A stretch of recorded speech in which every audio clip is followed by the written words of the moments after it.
Bonsoir. Alors aujourd'hui, je vais faire une première vidéo pour parler de chroniques de manga. Donc j'essaierai d'en faire quelques-unes si ça marche bien et si les gens aiment bien.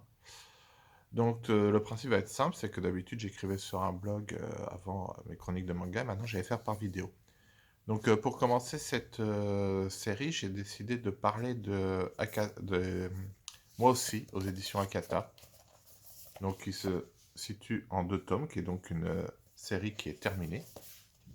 Voilà. Elle fait pas partie des dernières nouveautés, mais voilà, elle a quand même été publiée en 2020, puisque le dernier tome a été publié en septembre 2020. Voilà, il s'agit donc d'un seinen de Reiko Momoshi. Voilà, donc publié aux éditions Akata. La série a beau être en 2 tomes, cela ne gâche rien du tout, au fait qu'elle soit courte et tout ça, puisque en fait les 2 tomes correspondent aux 2 périodes que traverse cette jeune femme qui va donc subir ce qu'on appelle le harcèlement au travail, puisque le thème principal de ce manga est le harcèlement au travail. Alors là, on le voit du côté féminin, parce que souvent, en fait, la femme, tout ce qu'elle subit est très mise en exergue en ce moment, et notamment, il faut replacer ça dans le contexte de la société japonaise, où la femme est quand même, voilà, considérée comme souvent, voilà, inférieure à l'homme, elle doit obéir à l'homme, et notamment dans le travail. D'autant plus que là, c'est fait par un de ses supérieurs. Donc, il y a le problème de la hiérarchie au Japon qui est très forte, où le supérieur a presque tous les droits sur ses employés. Alors, vous allez me dire, oh, mais maintenant, ça se réduit et tout ça.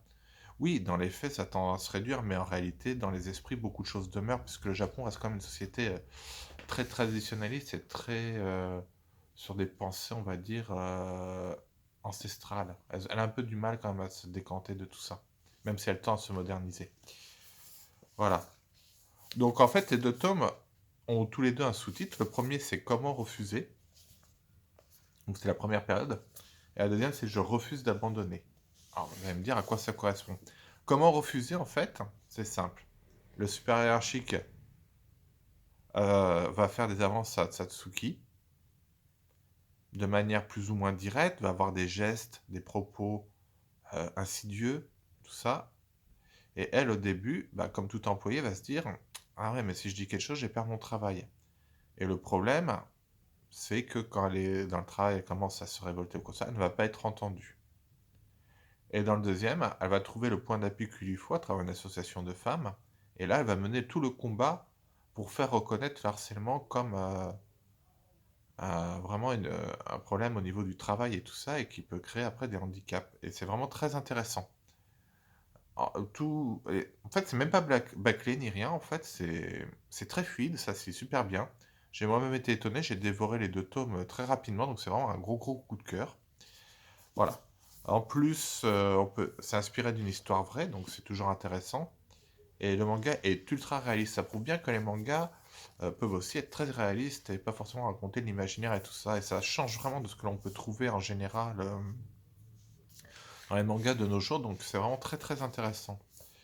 Voilà. En plus, les graphismes sont très très beaux. Voilà, je vous montre quelques pages là. Voilà. Donc il y a vraiment un gros travail au niveau des graphismes. Et pareil dans le second tome, la qualité est équivalente, hein. Voilà. La mise en page est bien faite, comme vous pouvez le voir, et tout se lit assez facilement, donc c'est vraiment super bien. C'est un gros gros coup de cœur. Je recommande vraiment ce manga pour plusieurs choses. Déjà, un, parce que c'est un excellent manga sur la vie réelle, donc c'est déjà très très bien.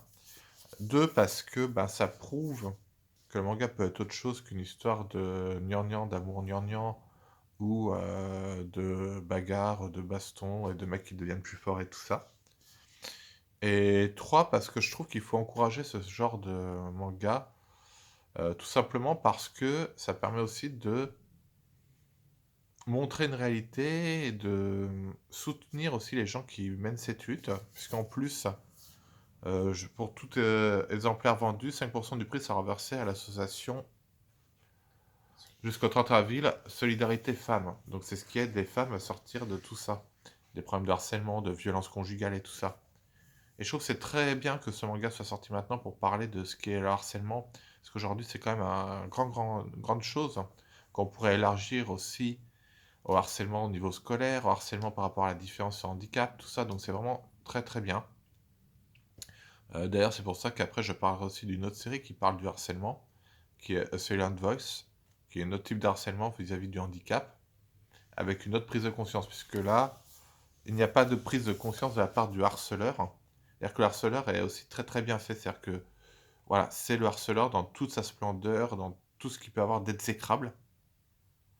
Et la victime, on voit très bien tout l'effet psychologique, tout le travail psychologique qui est mené, sans que ça devienne lassant, c'est-à-dire que c'est mêlé à la fois à l'action, mais qui n'est pas une action de combat, qui est une action d'un autre combat, d'un combat psychologique qui peut être plus lent, qui peut être, voilà, certains diront, il y a...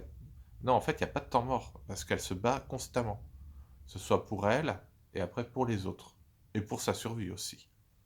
Voilà, parce qu'il ne faut pas oublier que ce genre de choses détruit complètement une personne, et peut détruire même tout l'environnement autour d'elle. Donc c'est vraiment un manga que je recommande, et j'espère qu'il vous plaira. N'hésitez pas à dire votre avis, à dire ce que vous en pensez.